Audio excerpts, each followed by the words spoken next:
김포 도시철도 노조가 오는 20일 파업을 예고하면서 지역사회에도 파장이 일고 있습니다. 정하용 김포시장은 김포 골드라인 노사 측과 모회사인 서울교통공사의 사태 해결을 촉구하겠다는 입장을 내놨습니다. 보도국 연결해서 자세한 내용 짚어보겠습니다. 이세진 기자, 김포 도시철도 노조가 파업을 예고했는데 그 이후에 변화가 있었습니까? 네, 일단 노사 간 공식적인 교섭이 있기 전까지 김포도시철도 노조는 오는 20일 파업에 들어가겠다는 입장을 고수할 것으로 보입니다. 노조 측은 불균형적인 인력 구조와 열악한 노동 환경, 그리고 낮은 운영비와 임금 문제를 개선해달라는 요구가 여러 차례 받아들여지지 않자 파업이라는 강수를 준 걸로 보입니다. 노조는 모회사인 서울교통공사에는 계약 당시 지원하기로 했던 인력을 충원하고 또 계약 이후 누락된 운영 비용도 보전해달라고 요구를 하고 있습니다. 다만 교섭의 장은 열려 있다면서도 사측과 합의점을 찾지 못하면 무기한 파업까지도 고려하고 있다는 강경한 입장이었는데요. 개통 이후 열악한 노동 환경이 이어지면서 100명에 가까운 인력이 빠져나가는 악순환이 반복되자 이런 판단을 한 걸로 보입니다. 이런 노조의 입장에 지역사회에도 파장이 일고 있습니다. 정하영 김포시장도 이에 대한 입장을 내놨는데요.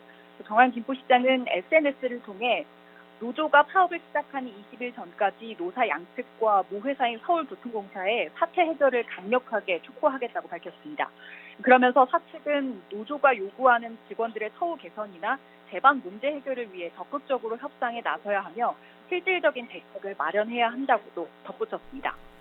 네, 그런데 과거에도 이 노조가 개통 준비 과정에서 파업을 예고했을 때 김포시가 중재에 나섰던 일이 한번 있었죠. 노사정이 다시 테이블에 마주 앉는 일이 있을까요?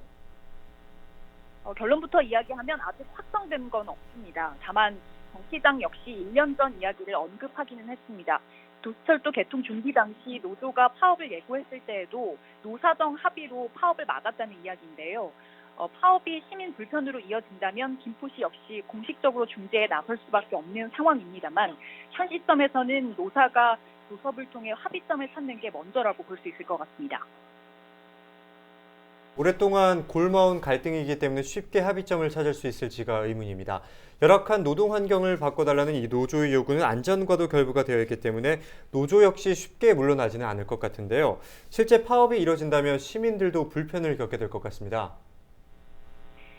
네, 파업을 강행할 경우 시민 여론이 악화될 수 있다는 점은 노조가 넘어야 할 산이기는 합니다.